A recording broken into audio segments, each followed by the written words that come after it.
अचानक पूरी की पूरी सिंपैथी ही हिमांशी की तरफ मुड़ गई।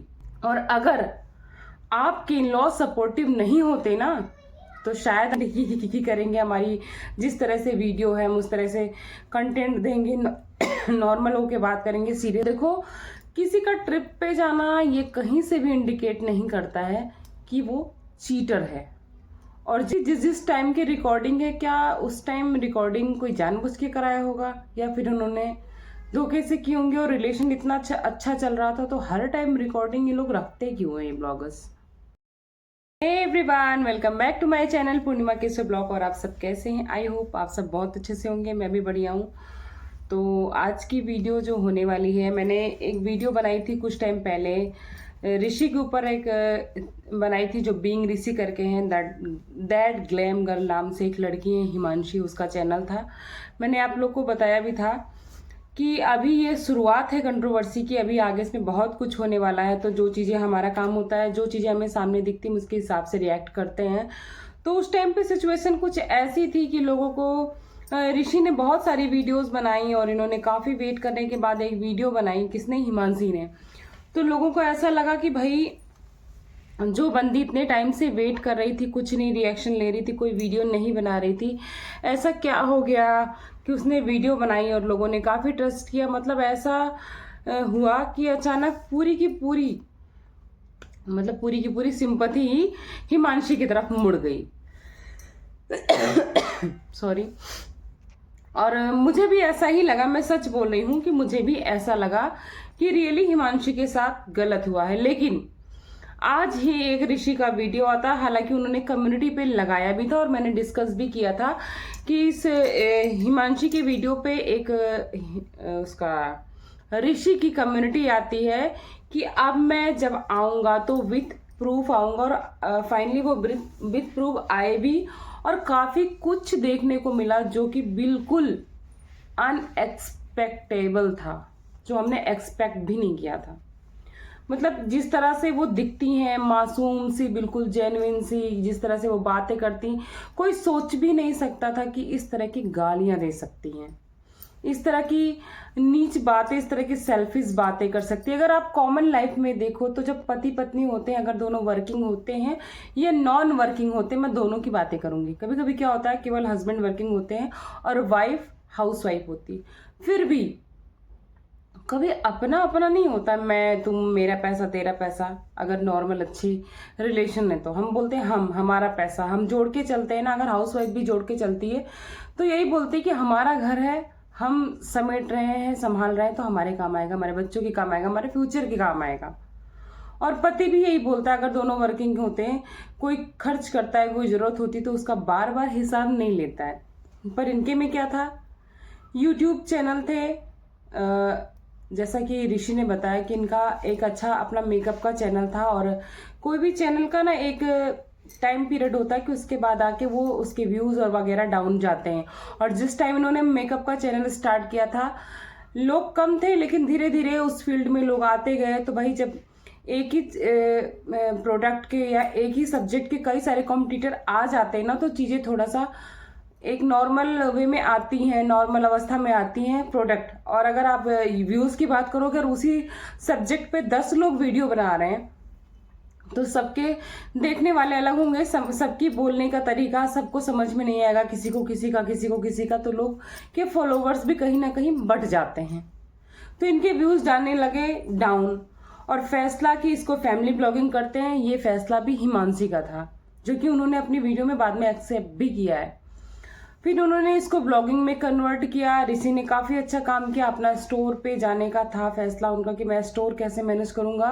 पर अपने बहू को सपोर्ट करने के लिए हिमांशी के ससुराल वालों ने बोला कि तू कर, वाइफ हस्बैंड दोनों मिलके करो, अच्छी इनकम है, अच्छी ग्रोथ हो रही है, कोई चैनल चल जाएगा तो ठीक है, तुम दोनों का ही फ्यूचर है। उन्होंने ये समझ के सपोर्ट किया कि हमारे बेटे बहू का है, ये समझ के सपोर्ट नहीं किया होगा कि मेरे बहू का है। उन्होंने ये सपोर्ट किया होगा कि ये मेरे घर की पर्सन है, मेरे घर के मेंबर है, अगर इसकी ग्रोथ है तो हमारी ग्रोथ है। उन्होंने बोला मैं देख लूंगा स्टोर, हम देख लेंगे मिलके, तुम अपना दोनों हस्बैंड वाइफ अपनी चीज़ों को संभालो। इस अवस्था में क्या होता है कि ऋषि अपना फैमिली बिजनेस छोड़ के पूरी तरह से डेडिकेटेड हो जाते हैं अपने यानी अपनी वाइफ के यूट्यूब चैनल के लिए। उसको एडिटिंग करना, बोल रहे थे कि मेरा दिन शुरू होता था यूट्यूब से और रात खत्म होती थी यूट्यूब पे। उसको क्या कंटेंट लाना है, किस टाइम पे करना है, कैसे एडिटिंग करनी है, वीडियो क्वालिटी कैसे इंप्रूव करनी है, मतलब वायरल कैसे होनी चाहिए वीडियो, जितनी स्ट्रेटजी होती है सब लगाता था। पूरा दिन उस पर सर्च करता था, वर्क करता था। और एक टाइम पे एक जो लास्ट में इनका स्टेटमेंट है, आप सबने सुना होगा कि 100 करोड़ दो कोई तो भी मैं ऋषि को स्टोर पे नहीं जाने दूंगी। क्यों? अगर इतना फायदा था तो आज आपको उसको एक्सेप्ट करने में क्या प्रॉब्लम है? इन्होंने इनका एक बैंक अकाउंट का स्टेटमेंट भी दिखाया, थोड़ा सा मैं मेंशन कर दूंगी इधर, कि बोला पैसे नहीं है उसमें, करोड़ों है, करोड़ों। मतलब आप समझो कि चैनल का एक अकाउंट था, 2 अकाउंट नहीं था कि मल्टीपल अकाउंट है, एक अकाउंट में सारे पैसे जाते थे, सारे ट्रांजेक्शन होते थे उसमें। और वाकई में वो बहुत शॉकिंग था, मैंने खुद देखा है और कई बार देखा जूम करके, स्क्रीनशॉट लेके। पर भाई उनका पर्सनल है तो मैं ज्यादा नहीं, लेकिन एक स्क्रीनशॉट शेयर कर रही हूं, आप लोग जरूर देखना, कि जब इतनी करोड़ों में ट्रांजेक्शन होते थे आज 1 करोड़ रुपए मांग रही हो, क्यों? सिर्फ और सिर्फ एलिगेशन लगाने के लिए कि भाई हाँ हमें दहेज ही मांगी गई थी इसलिए हम अपना एलिमनी ले रहे हैं। और सही एक बात मुझे रियली, मतलब जब कभी कभी सोचो तो मुझे भी लग रहा था कि वाकई हिमांशी के साथ गलत हुआ, लेकिन आज की ऋषि की पूरी वीडियो विद प्रूफ, बहुत सारी चीजें देखने के बाद कहीं ना कहीं मैं बहुत ज्यादा कन्विंस हूं कि हर बार एक औरत ही सही नहीं हो सकती है, ना हर बार एक आदमी सही होता है। अगर इंसान के तौर पे देखा जाए तो कभी भी कोई भी गलत हो सकता है, कभी भी कोई भी सही हो सकता है। तो कभी आप में से कोई भी पब्लिक से रिक्वेस्ट करूंगी कि ये सोच के फैसला मत दो कि जेंडर कौन सा है, ये सोच के फैसला दो कि इंसान कैसा है, उसके ऊपर क्या प्रॉब्लम्स है। जब ऋषि की वीडियो आई थी तो मैक्सिमम पब्लिक ऋषि के सपोर्ट में थी कि हाँ आपके साथ गलत हुआ, लेकिन जैसे ही उसने एक वीडियो बनाई पूरी की पूरी पब्लिक टूट पड़ी, पूरी की पूरी पब्लिक टूट पड़ी ऋषि के ऊपर, गाली गलौज, उनकी ननद, ये सब। हालांकि ननद एकदम परेशान हो गई और उन्होंने लास्ट में बोला है कि मैं बैकआउट कर रही हूँ इस केस से, क्योंकि दोनों मेच्योर है, एडल्ट है, अपनी चीज़ों को हैंडल कर सकते हैं, अब मुझे इनमें नहीं पड़ना। और मुझे लगता है ये बहुत अच्छा फैसला किया उन्होंने, जबकि मैंने भी उनके अगेंस्ट एक वीडियो बनाई है, क्योंकि देखो जो दिखता है वही बिकता है वाईटी पे। हमारा काम है जो हमें दिखता है हम उसी पे रिएक्शन देते हैं। अगर इसके अगेंस्ट कोई हिमांशी की वीडियो आएगी, हमें लगेगा कि वो सच है तो हम जरूर उनके फेवर में बोलेंगे। लेकिन अभी तक की चीजों को देख के लग रहा है कि देखो सारी अमाउंट जितना चैनल का पेमेंट था एक अकाउंट में था, विद प्रूफ दिखाया ऋषि ने। तो यानी कि सारी अमाउंट तो आपके पास है और अपने पास हो, आप उसके अकाउंट होल्डर हो। इकलौती, ज्वाइंट अकाउंट नहीं है, इस चीज को ध्यान रखिएगा, इकलौती अकाउंट होल्डर नहीं है उसकी। आप पूरा पैसा लेके गए हो, ज्वेलरी लेके गए हो, ज्वेलरी के बारे में आपने भी बोला है कि वो मेरी थी, चलो वो स्त्री धन थी। लेकिन बहुत सारे नॉर्मल घरों में होता है ना कि भले ही वो स्त्री धन होता है, जब शादियां होती हैं तो हम अपने ज्वेलरी को अपनी सास को, अपने ग्रैंड इन लॉज को हैंड ओवर करते हैं, क्योंकि हम उस टाइम उतने मेच्योर नहीं होते कि उसको संभाल सके, रख सके। और अगर आपके इन लॉ सपोर्टिव नहीं होते ना तो शायद आपको इतनी इजीली ले ही नहीं जाने देते, कि भाई तेरी रखने ही नहीं देते। और अब बात करते हैं ट्रिप की, जिसपे इन्होंने बोला कि चीट, क्योंकि उनकी जो वीडियोस उसका टाइटल ही था कि क्या मैं चीटर हूं। तो उन्होंने बोला कि हाँ आप इतनी ओवर पॉजेसिव थी कि मैं रियली कभी कभी मुझे लगता था कि इतना हैक्टिक हो जाता था मेरा डे, पूरा दिन यूट्यूब यूट्यूब यूट्यूब, उसके बाद इनकी चीजें, और बीच बीच में उनकी गाली गलौज भी सुनाई, किस तरह की वो बातें करती थी। और मैंने बीच में कोरोना टाइम में मना किया कि आप कैब से नहीं जाओगे, मैं छोड़ूंगा, या मास्क लगा के जाओ। तो किस तरह से वो लड़ रही थी, आप उनकी वीडियो में जाके सुनना कि मैं जाऊंगी, 100 बार जाऊंगी, लास्ट में गाली भी दी है। आप लोग जाके सुनना उनकी वीडियो, रियली आप लोग को काफी कुछ समझ में आएगा। उसके बाद मैं क्या बात कर रही थी, हाँ अब मैं बात करती हूँ कि ये चीट करते थे, तो इन्होंने बोला हाँ, ऐसा नहीं कि मैं पहली बार इंटरनेशनल ट्रिप पे गया, मैं शादी के पहले भी जाता था और अपने पेरेंट्स के भी साथ जाता था, लेकिन होता है लाइफ में चेंजेस की जब वाइफ आती तो थोड़ा सा आदमी डेडिकेटेड होता है, क्योंकि नया रिलेशन होता है, उस पर उसको स्टेब्लिश करने के लिए थोड़ा टाइम देना होता है, सपोर्ट, और मैंने किया भी। मुझे जहां लगता था कि हिमांशी सही है, मैं अपने पेरेंट्स से भी उस चीज़ के लिए आर्ग्यू करता था, और मेरे पेरेंट्स ने भरपूर सपोर्ट किया कि जाओ, टाइम स्पेंड करो, अच्छी बॉन्डिंग बनाओ। और जो ये फेक हंसी की बात कर रही हैं, तो भाई कोई 4 साल फेक हंसी नहीं दिखा सकता। जब हमारा फर्स्ट सेपरेशन हुआ था, हमारे पेरेंट्स ने हमें संभालने के लिए हमारे बीच में थोड़ा बहुत अंडरस्टैंडिंग कराने की कोशिश की थी, बात कराने की कोशिश थी, तब का एक रिकॉर्डिंग लगाई है, आप लोग उस रिकॉर्डिंग को सुनना। मैं बताती हूँ उस रिकॉर्डिंग में क्या बोल रही थी।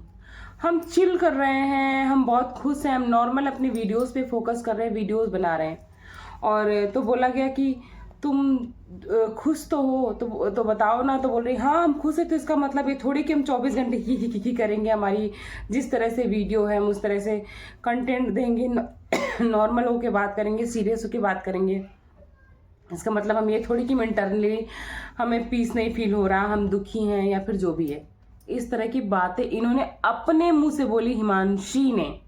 उसकी वॉइस में इस ब्लॉग में जाके सुनना आप लोग इस तरह से। और ये भी बोला है कि हाँ मैं जाता था क्योंकि मुझे भी स्पेस चाहिए था, और ये भी ऐसा नहीं कि मैं जब जाता था ये घर पे बैठ के चौका बर्तन करती थी, ये भी जाती थी बकायदे मनाली और कहाँ कहाँ ट्रिप पे। तो इसका मतलब मैं भी बोल सकता हूँ कि आप मुझे चीट कर रही थी, क्योंकि इनके फीमेल और मेल दोनों फ्रेंड्स थे, जो कि आप ये डिनाई कर रहे हैं कि मेरे मेल फ्रेंड्स नहीं थे। तो देखो, किसी का ट्रिप पे जाना ये कहीं से भी इंडिकेट नहीं करता है कि वो चीटर है। और जिस तरह से आप इनकी हिमांशी की वीडियोस और उनके बिहेवियर को इन्होंने दिखाया है, वो देख के तो कहीं से नहीं लगता कि अगर इनको चीट करता तो 4 साल इनके साथ ही इस तरह से गुजार देती। कब का एक्शन ले लिया होता इसने।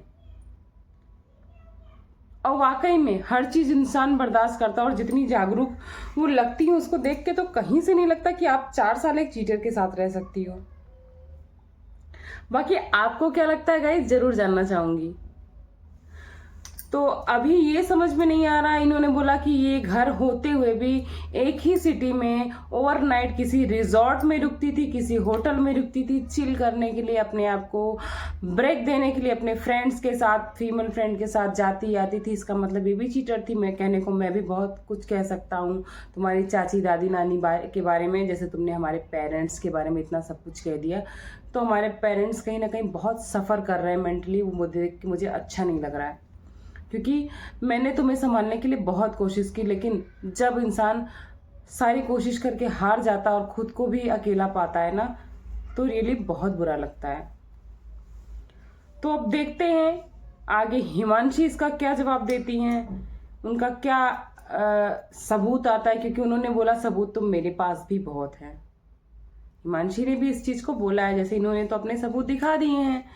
तो अभी भी मैं नहीं बोलूंगी कि आप कोई डिसीजन लो, मैं बोलूंगी अभी तो स्टार्टिंग है, चीज़ों को समझो, एंजॉय करो इस कंट्रोवर्सी को क्योंकि इसमें अभी कुछ नहीं पता है कि फेक है कि रियल है, क्योंकि कुछ चीज़ें मुझे ना, मैं बताऊं रियली मुझे डाउटफुल लग रही हैं कि जिस टाइम की रिकॉर्डिंग है, क्या उस टाइम रिकॉर्डिंग कोई जानबूझ के कराया होगा या फिर उन्होंने धोखे से की होंगे। और रिलेशन इतना अच्छा चल रहा था, तो हर टाइम रिकॉर्डिंग ये लोग रखते क्यों हैं ये ब्लॉगर्स। चलिए अभी उनका भी वेट करते हैं क्या आता है, वो क्या लगाती है और क्या सबूत दिखाती है, उसके बाद ही कोई कंक्लूजन पे हम पहुंच सकते हैं। ये भी कोई कंक्लूजन नहीं, मैं बोल रही हूँ कि ओनली मैं थोड़ा कन्विंस हुई हूँ, क्योंकि चीज़ों को देखने बाद, उनकी लैंग्वेज, उनकी वॉइस, उनकी टोन सुनने के बाद शायद आप भी कन्विंस हो जाओगे।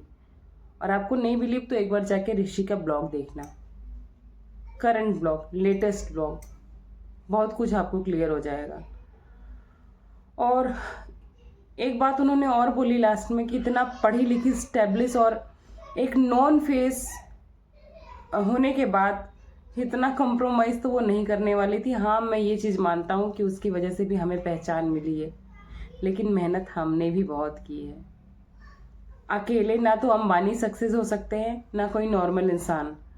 जब आदमी इतने बड़े स्टेज पे जाता है तो टीम वर्क में ही जाता है, क्योंकि टीम वर्क में आदमी काम करता है तो सक्सेस अच्छी मिलती है।